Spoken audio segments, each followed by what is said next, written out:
Adakah saya jatuh atau terbang?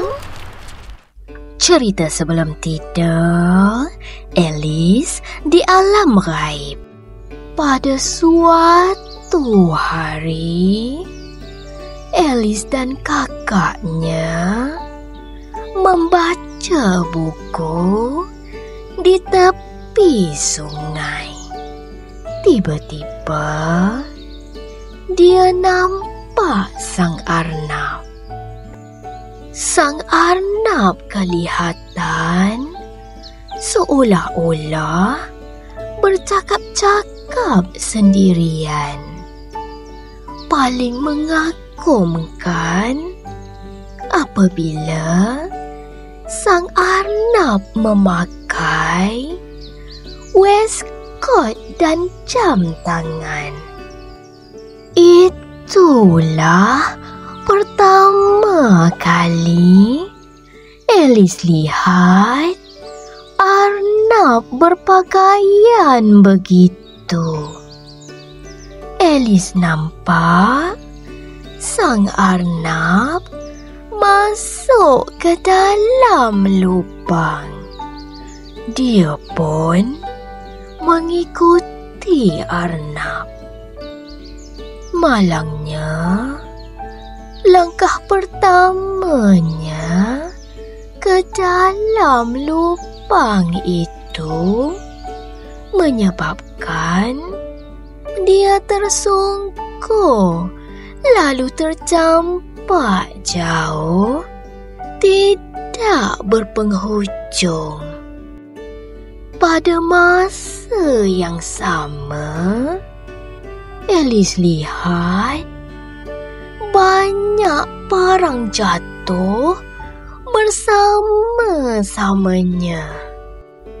Antaranya buah-buahan, kek dan buku. Lubang itu kelihatan seperti terowong. Adakah saya jatuh atau terbang? Kata Alice yang buntu dengan keadaan yang berlaku. Akhirnya Alice jatuh di lantai di sebuah bilik yang besar. Dia nampak kunci di atas meja dan sebuah pintu kecil. Alice menggunakan kunci itu untuk membuka pintu. Malangnya, dia tidak dapat melepasinya kerana pintu itu kecil. Kemudian, Alice nampak sebiji botol yang berlabel minum saya. Dia pun mengambil botol itu lalu meminumnya.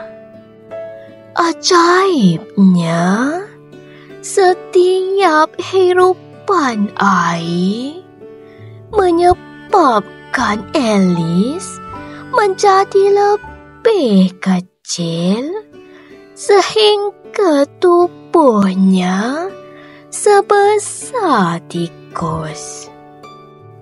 Walaupun terkejut, Alice gembira kerana dapat melepasi pintu kecil tadi. Pintu itu membawanya ke sebuah taman yang indah. Tiba-tiba, dia nampak sang beluncas duduk di atas pokok cendawan.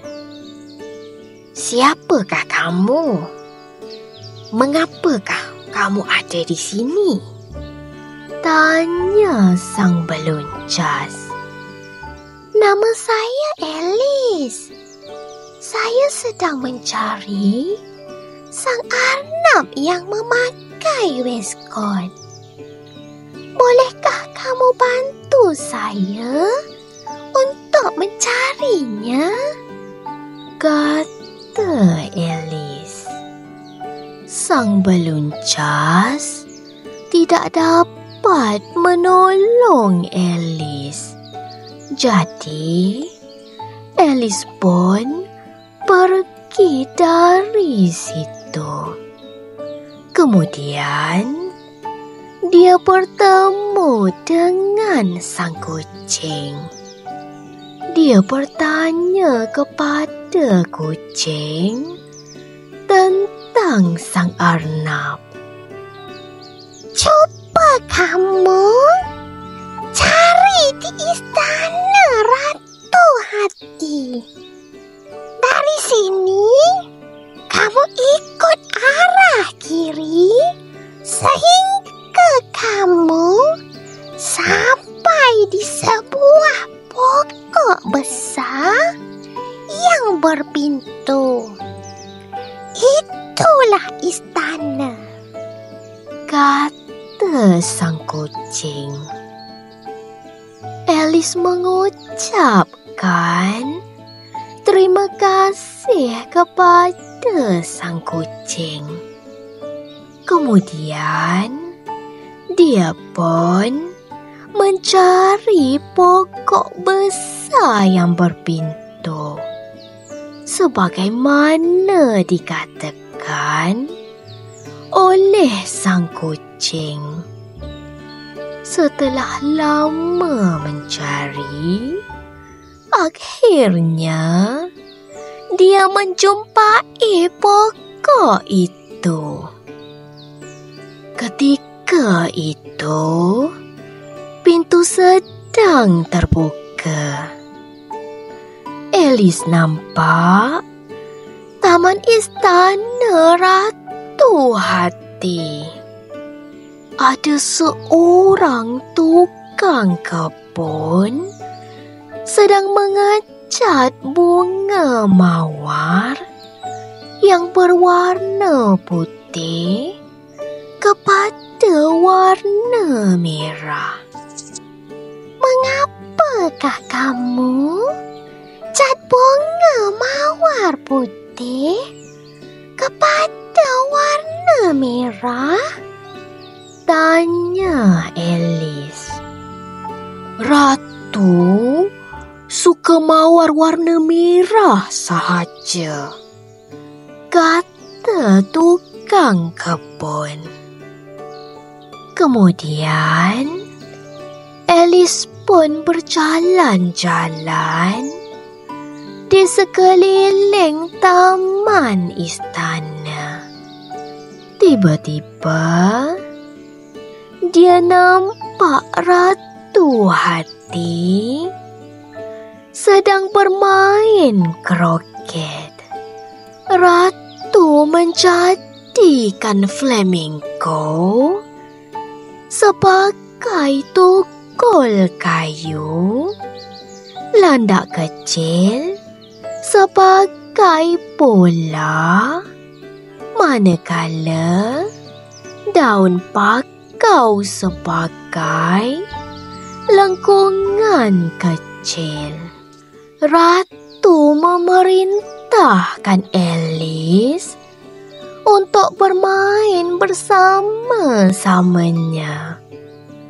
Jika tidak, Alice akan mendapat hukuman. Alice cuba bermain, tetapi malangnya flamingo yang dijadikan tukul kayu itu terbang. Ratu Hati sangat kecewa. Alice berlari dari situ dan memasuki istana. Ratu Hati mengekorinya sampai sambil menjerit, "Pengkal kepalanya!"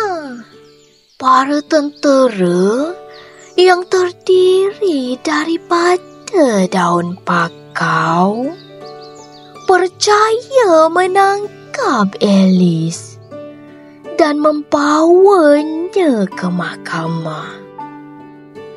Di situ, Alice nampak sang arnab yang dicari-carinya selama ini. Sang arnab sedang duduk dengan Ratu Hati untuk menghukum tahanan-tahanan lain. Alice rasa geli hati dengan apa yang berlaku ketika itu. Tiba-tiba, para tentera melompat ke arah Alice. Alice menjerit dan lari menyelamatkan diri. Dengan sekelip mata sahaja, Alice kembali kepada saiz asalnya dan berada di tepi sungai, iaitu tempat dia mula-mula melihat sang arnab. Rupa-rupanya saya bermimpi, kata Alice.